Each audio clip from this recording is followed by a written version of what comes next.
ओम नमो भगवते वासुदेवाय। स्वागत है आप सभी का हमारे चैनल पर। आज के इस वीडियो में आप सुनेंगे माघ मास के महात्म के 24वें अध्याय की कथा। तो कथा आरंभ करने से पहले हमेशा की तरह आपसे एक ही आग्रह है, अगर अभी तक आपने चैनल को सब्सक्राइब नहीं किया है, पहली बार चैनल पर आए हैं, तो चैनल को सब्सक्राइब करके बेल आइकन पर क्लिक कर लीजिए। और अगर कथा पसंद आती है तो वीडियो को लाइक करके औरों को भी शेयर करिए। तो चलिए शुरू करते हैं आज की कथा। माघ मास के महात्म की कथा सुनने से पहले सुनते हैं सीता माता के नित्य की कथा, जिसको माता सीता सुनाया करती थी और भगवान श्री रामचंद्र जी सुना करते थे। इस कथा को सुनने से हमेशा अन्न और धन के भंडार भरे रहते हैं, कभी भी अन्न धन की कमी नहीं आती। तो आइए सुनते हैं नित्य की कथा। एक बार भगवान श्री रामचंद्र जी को कहीं बाहर जाना पड़ गया, तो माता सीता कहने लगी कि भगवान, मेरा तो 12 वर्ष का नित्य है, अब आप बाहर जाएंगे तो मैं अपनी कथा किसे सुनाऊंगी। तो भगवान बोले कि तुम कुएं की पाल पर जाकर बैठ जाना और वहां जो औरतें पानी भरने आएंगी उन्हें अपनी कथा सुना देना। तो सीता माता कुएं की पाल पर जाकर बैठ जाती हैं। तभी वहां पर एक स्त्री आई। उसने रेशम जरी की साड़ी पहन रखी थी और सोने का घड़ा ले रखा था। माता सीता उसे देखकर कहने लगी, बहन, मेरा 12 वर्ष का नित्य सुन लो। लेकिन वह स्त्री बोली कि अगर मैं तुम्हारा नित्य सुनूंगी तो मुझे घर जाने में देर हो जाएगी और मेरी सास मुझसे लड़ेगी। उसने कहानी नहीं सुनी और अपने घर को चली गई। उसके ऐसा करते ही उसकी रेशम जरी की साड़ी फट गई और सोने का घड़ा मिट्टी के घड़े में बदल गया। जब सास ने ये देखा तो पूछा कि ये किसका दोष अपने सिर पर लेकर आई है। तो बहू ने कहा कि कुएं पर एक औरत बैठी थी, उसने कहानी सुनने के लिए कहा, लेकिन मैंने नहीं सुनी और ये मुझे उसी का फल मिला है। बहू की बात सुनकर अगले दिन सास वही साड़ी पहनकर घड़ा लेकर कुएं की पाल पर पहुंची। सास को वहीं पर माता सीता बैठी मिली। तो माता सीता ने कहा कि बहन, मेरी नित्य की कहानी सुन लीजिए। तो सास बोली कि एक बार की तो छोड़ो, मैं तो 4 बार कहानी सुन लूंगी। सास के ऐसा कहते ही सीता माता उसे कहानी सुनाने लगी।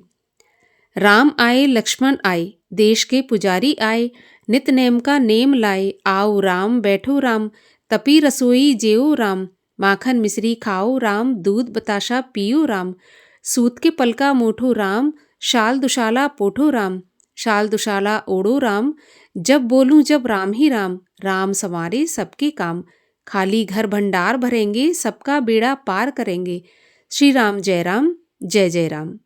सास बोली, बहन, कहानी तो बहुत अच्छी लगी। कहानी सुनकर सास घर को चली गई। तभी उसकी साड़ी फिर से रेशम जरी की बन गई, मिट्टी का घड़ा फिर से सोने के घड़े में बदल गया। तब बहू कहने लगी, सासू माँ, आपने ये सब कैसे किया?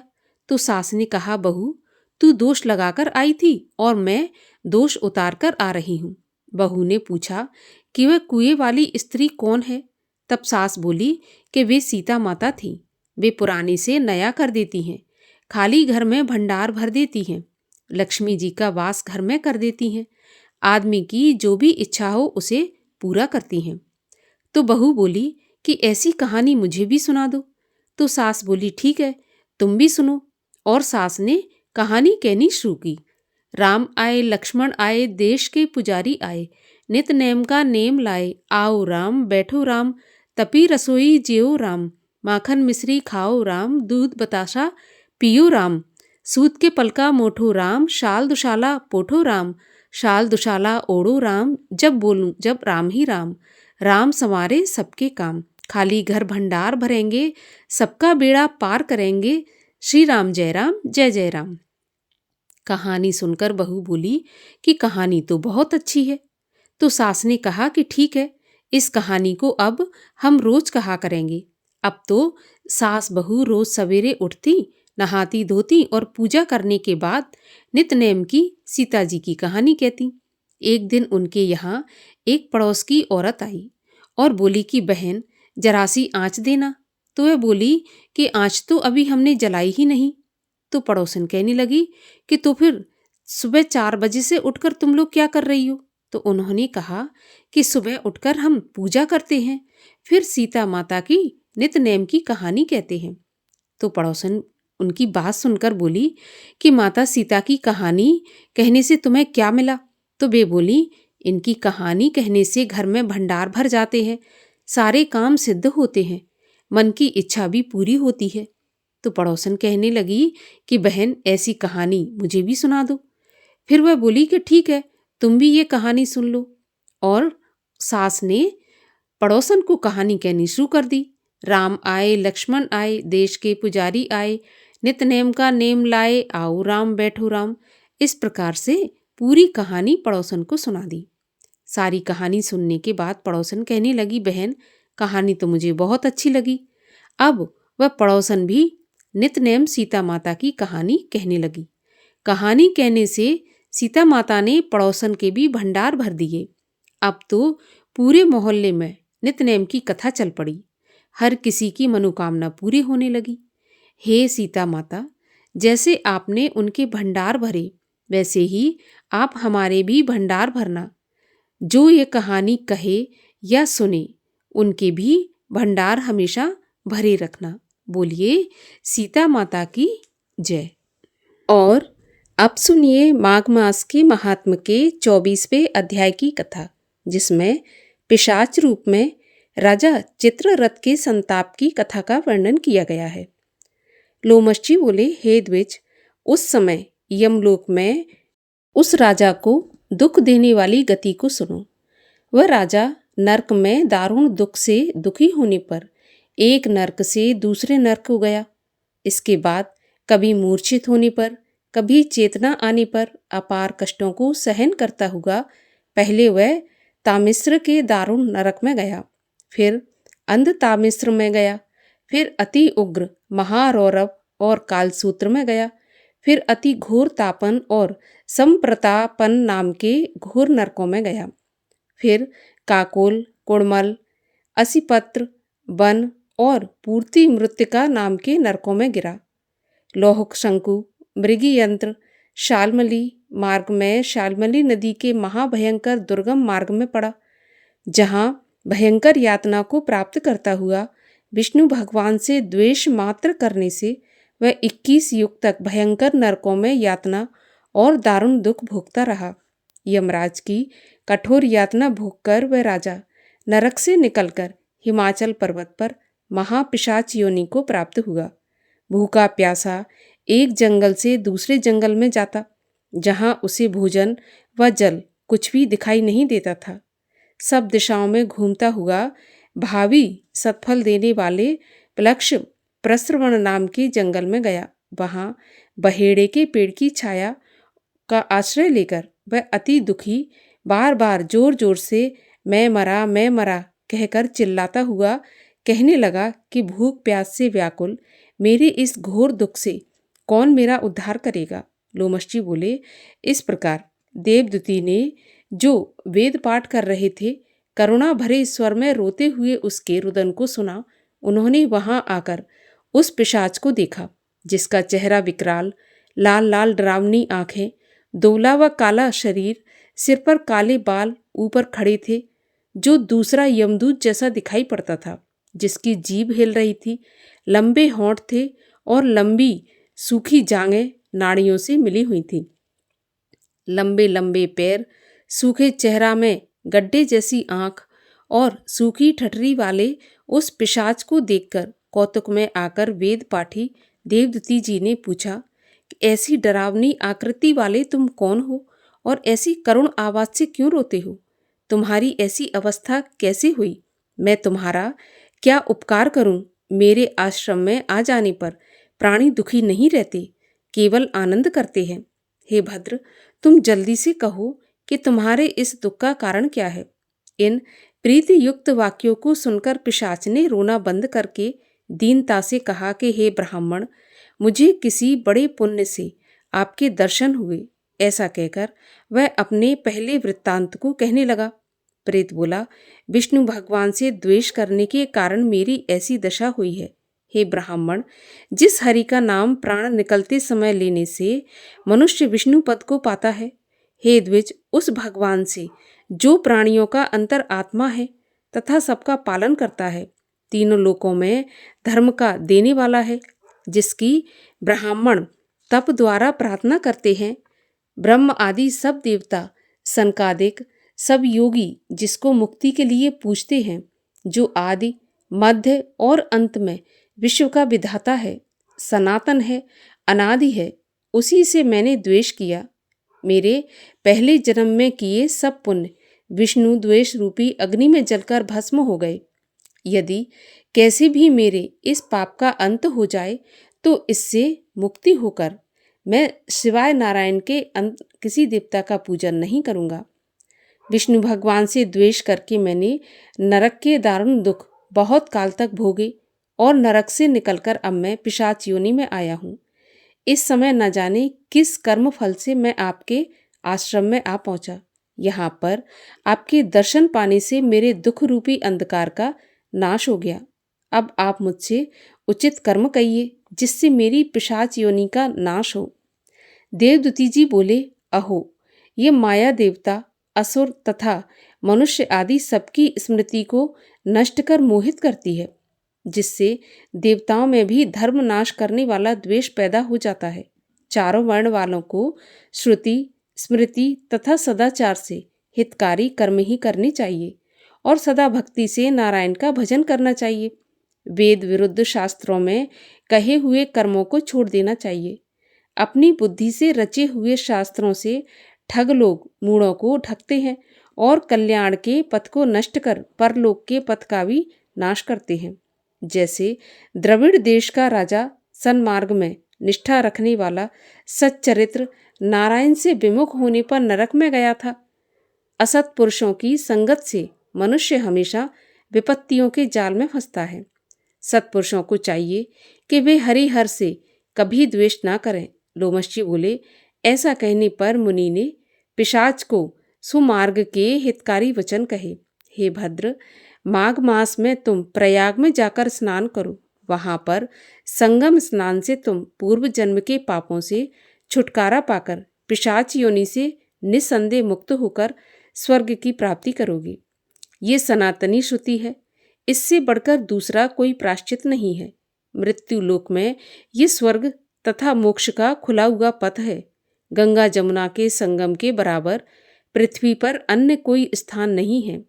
कहाँ तो विष्णु, सूर्य, तेज, अग्नि, गंगा जमुना का संगम और कहाँ उसमें मनुष्यों के पाप रूपी तृण समूह की आहुतियाँ जैसे घने अंधकार को चंद्रमा दूर करता है, वैसे ही संगम स्नान सब पापों को नाश करता है। जिसके जल के कण का स्पर्श करने से केरल देश का ब्राह्मण मुक्त हो गया। ऋषि का ऐसा वचन सुनकर पिशाच के मन में बड़ी शांति उत्पन्न हुई और दुख से छूटने की बड़ी प्रसन्नता प्राप्त की। फिर विनयपूर्वक मुनि से केरल देशीय ब्राह्मण की कथा पूछी। यहाँ पर 24वें अध्याय का समापन होता है। इसके आगे की कथा आप सुनेंगे कल के वीडियो में। और अब सुनिए श्री कृष्ण चालीसा। वंशी शोभित कर मधुर, नील जलद तन श्याम, अरुण अधर जनु बिंब फल, नयन कमल अभिराम, पूर्ण इंद्र अरविंद मुख, पीतांबर शुभ साज, जय मन मोहन मदन छवि, कृष्ण चंद्र महाराज। जय यदुनंदन जय जगवंदन, जय वसुदेव देव की नंदन, जय यशोदा सुत नंद दुलारे, जय प्रभु भक्तन के दृग तारे, जय नट नागर नाग नथैया, कृष्ण कन्हैया धेनु चरैया, पुनि नख पर प्रभु गिरवर धारो, आओ दीनन कष्ट निवारो, वंशी मधुर अधर धरि टेरी, होवे पूर्ण विनय यह मेरी। आओ हरि पुनि माखन चाखो, आज लाज भारत की राखो। गोल कपोल चिबुक अरुणारे, मृदु मुस्कान मोहिनी डारे। रंजित राजीव नयन विशाला, मोर मुकुट बैजंती माला। कुंडल श्रवण पीत पट आछे, कटि किंकणी काछे नी काछे। नील जलज सुंदर तनु सोहे, छवि लख सुर नर मुनि मन मोहे। मस्तक तिलक अलख घुंघराले, आओ कृष्ण बांसुरी वाले। कर पही पान पूत नहीं तारो, अकबका कागा सुर मारो। मधुबन जलत अगिन जब ज्वाला, भय शीतल लखि तहि नंद लाला। सुरपति जब ब्रज चढ़ो रिसाई, मूसर धार बारी बरसाई। लगत लगत ब्रज चहन बहायो, गोवर्धन नख धार बचायो। लख यशोदा मन भ्रम अधिकाई, मुख मह 14 भुवन दिखाई। दुष्ट कंस अति उधम मचायो, कोटि कमल जब फूल मंगायो। नाथ काली यहीं तब तुम लीने, चरण चिन्ह दे निर्भय कीने। कर गोपिन संग रास बिलासा, सबकी पूरण करी अभिलाषा। केतिक महा असुर संघारो, कंसहि केस पकड़ दे मारो। मातु पिता की बंदी छुड़ाई, उग्रसेन कह राज दिलाई। महिते मृतक छहों सुत लायो, मातु देव की शोक मिटायो। भौमासुर मुर दैत्य संघारी, लाए 68 सहस कुमारी। दे भीमहि तृण चीर संघारा, जरासेंधु राक्षस कह मारा। असुर बकासुर आदिक मारो, भक्तन के तब कष्ट निवारो। दीन सुदामा के दुख टारो, तंदुल 3 मूठ मुख डारो। प्रेम के साग विदुर घर मांगे, दुर्योधन की मेवा त्यागे। लखी प्रेम की महिमा भारी, ऐसे श्याम दीन हितकारी। मारथ के पारथ रथ हाके, लिए चक्र कर नहीं बल धाके। निज गीता के ज्ञान सुनाए, भक्तन हृदय सुधा बरसाए। मीरा थी ऐसी मत वाली, विष पी गई बजा कर ताली। राणा भेजा सांप पिटारी, शालग्राम बने बनवारी। निज माया तुम विधि दिखायो, उरते संशय सकल मिटायो।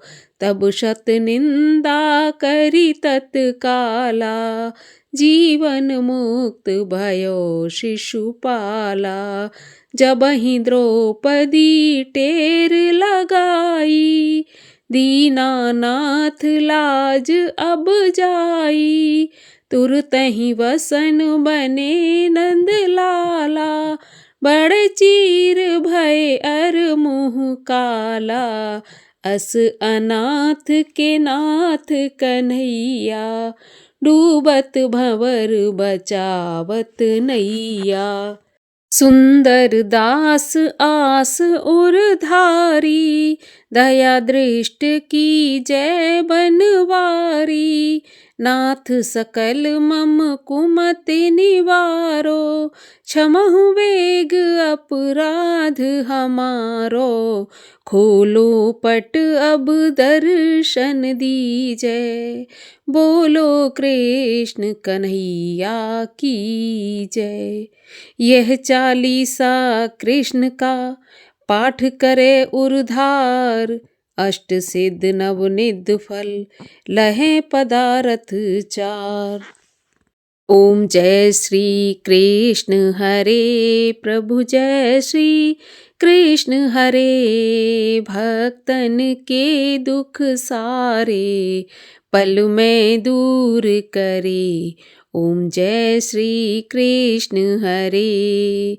परमानंद मुरारी मोहन गिरधारी, जय रस रास बिहारी, जय जय गिरधारी। ओम जय श्री कृष्ण हरे। कर कंकन कटी सोहत कानन में बाला, मोर मुकुट पीतांबर सोहे वनमाला। ओम जय श्री कृष्ण हरे। दीन सुदामा तारे, दरिद्रों के दुख टारे। गज के फंद छुड़ाए, भवसागर तारे। ओम जय श्री कृष्ण हरे। हिरण्यकश्यप संहारे, नरसिंह रूप धरे। पाहन से प्रभु प्रगटे, जम के बीच परे। ओम जय श्री कृष्ण हरे। केशी कंस विदारे, नलकूबर तारे। दामोदर छवि सुंदर, भगवन के प्यारे। ओम जय श्री कृष्ण हरे।